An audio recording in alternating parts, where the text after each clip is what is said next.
गिबियावनो आङो बयनिसिमबो गोजोन फुंबिलिनि गाहाम हामलायथि बावहरग्रोदों।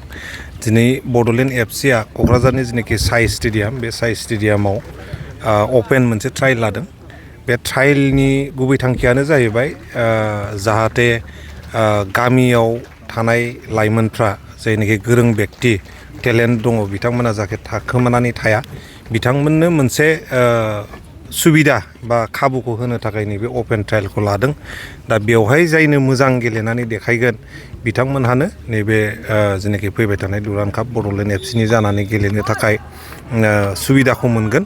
आरो बेवहाय जोंहा जोंनिनो स्टार प्लेयार हलिचरन बिथाङाबो दंफैयो, मनेस्वर बिथां दं, हेड कच जोंहा बिकास पान्थि बिथाङाबो दंफैयो।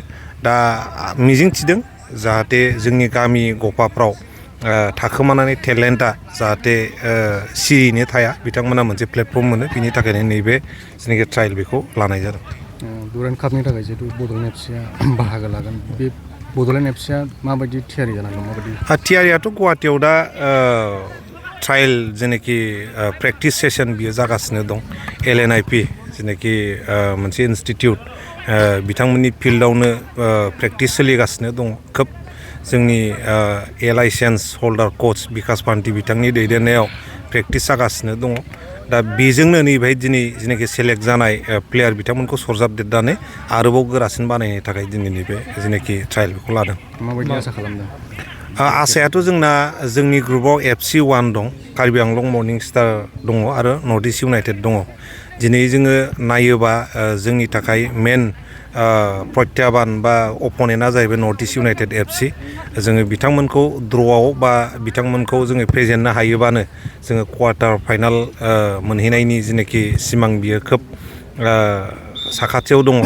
आरो बिनि उनाव थांखियाथ' दङ ट्रफिखौ बोरैहाय जोङो लाबोनो हायो। मानो होनोबा देग्लाय जोंजों लोगोसे हलिचरन नार्जारी बिथाङाबो गेलेगोन। जोंनि हांख्रायनाय लेखा बिथाङा बड'लेण्डनि थाखाय खनसे गेलेनानै होनोसै होननानै बिथाङा दिनै आवगायबोदों। बिथांखौ जोङो धन्यबाद होदों, साबायखर बावदों। दा बिथांनि गेलेनायखौ नुनानै जोंनि बड'लेण्डनि गासैबो जेनाखि सेंग्रा सिख्ला लाइमोन गेलेगिरि बिथांमोन खोब एनकारेज जागोन होननानै जोङो मिजिंथिनो हायो। माब्ला गेलेजेनगोन बड'लेण्ड एफसि? फार्स्ट जोंना खेलाया जागोन 1 आगस्ट, 1 तारिख आगस्ट नर्थ इस्ट इउनाइटेड एफसिजोंनो खेलाया जागोरगोन। बिनि उनाव कार्बि आंलंजों दं आरो FC1 लादाखनिफ्राय मोनसे टिम दं। बड'लेण्ड एफसिनि खेलाया गुवाहाटियावनो जाजोबगोन? गुवाहाटियावनो जाजोबगोन, मोनथामबो खेलाया गुवाहाटियावनो जागोन। खुब सरसा जादोंमोन जे गेवलांबाय दुरान्ड कापखौ, मानि थाखाय लांनाय जादों आरो मानो खुंनाय जायासै? बियोथ' मोनफा मोनफा गभर्नमेन्टहा गावहा मोनसे गावनि मोनसे पलिसि थायो। दा बियो डिफारेन्ट मेटार, नाथाय प्लेयारफ्रा गेलेनांगौ जेरावखि जाया मानो। मोनसे क'क्राझाराव जाबाय थानांगौ, बावनो खुंबाय थानांगौ, बावनो गेलेबाय थानांगौ बेबो नङा। दा गुवाहाटियाव थांगोन, जोंनि प्लेयारफ्रा हरु हजाय स्टेडियामनि मोनसे एक्सप'जारखौ मोनगोन। गाबोन कलकातायावबो गेलेहैनांगोन, कलकातानि मोनसे स्टेडियामनि एक्सप'जारखौ मोननांगोन। दिल्लीयाव गेलेहैनांगोन, बिनि एक्सप'जारखौबो मोननांगोन।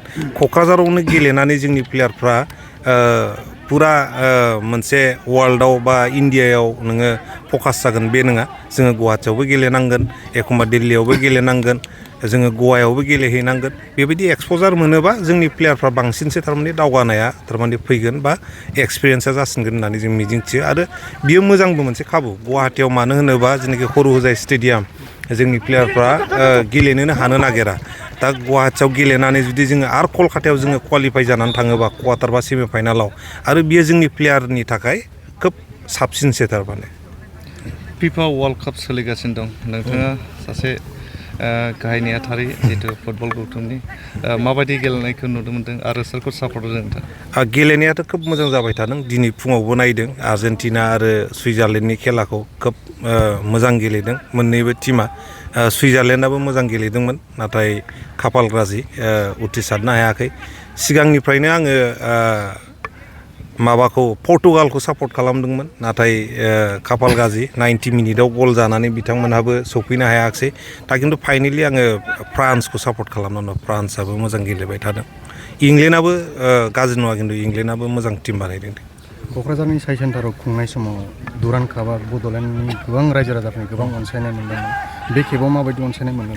अनसायनायाथ' बड'लेण्डनि रायजो राजा बिथांमोनहा फुटबल मोजां मोनो। दा अनसायनाया जेब्लायबो थागोन। दा सनि लिभ आरो सनि स्पर्ट्स नेटवर्कआव लाइभ टेलिकास्ट जागोन जोंनि बड'लेण्डनि रायजो राजा बिथांमोना बावबो नायनो हागोन गुवाहाटियाथ' गोजानद्रायबो नङा गुवाहाटियावथ' थांनानैबो नायनो हायो दा आङो बिनि थाखायनो गासैबो रायजो राजा बिथांमोनखौ आङो खावलायदों हलिचरन बिथांबो गेलेगोन बिथांनि अनाराव जोंनि टिमनि अनाराव खाथि खालानि जेसेबां रायजो राजा बड'लेण्डनि जेसेबां रायजो राजा बिथांमोनहा खर' होजाय स्टेडियामाव फैनानै जुदि जोंनि टिमखौ सापर्ट खालामफैयोबा बड'लेण्डनि टिमखौ सापर्ट खालामफैयोबा जोंनि गेलेगिरि बिथां जोबोद मोजां खोथा दिनै जोंहा फैगौ दुरान्ड कापनि थाखाय बड'लेण्ड एफसिनिफ्राय जाय मासिगिरिफोर बिथांमोना जे दिनै बेवहाय ट्रायल मोनसे गुबुन गुबुन रायजोनिफ्रायबाबो नुजाफैदों बेवहाय दा गेलेनाया जागासिनो दं बेवहाय सेलेक्ट जागोन सेलेक्ट जानानै मोजां सेलेक्ट जायोब्ला जाहाथे बिसोरो फैगौ जानो गोनां दुरान्ड कापआव बिसोरो सुबिदा मोनगोन गेलेनो थाखाय आरो आंना बेनो मोनसे बुंनाय थारमाने जोंनाव खना गफा माखासे मोजां गेलेगिरिफोर थायो नाथाय बिसोरखौ नायसननाय जाया आरो जोंबो मोनथिया दा दिनैनि नैबे साइ स्टेडियामाव मा सोलिगासिनो दं बेवहाय बेनिफ्राय जाय बिथांमोनहा मोजां गेलेग्राखौ जाहाथे माने दिहुननानै फैगौ जानो गोनां दुरान्डआव जाहाथे मोजाङै बड'लेण्ड एफसिया मोजां देखायलांनो हायो बेखौनो आङो बयनिसिमबो खावलायो।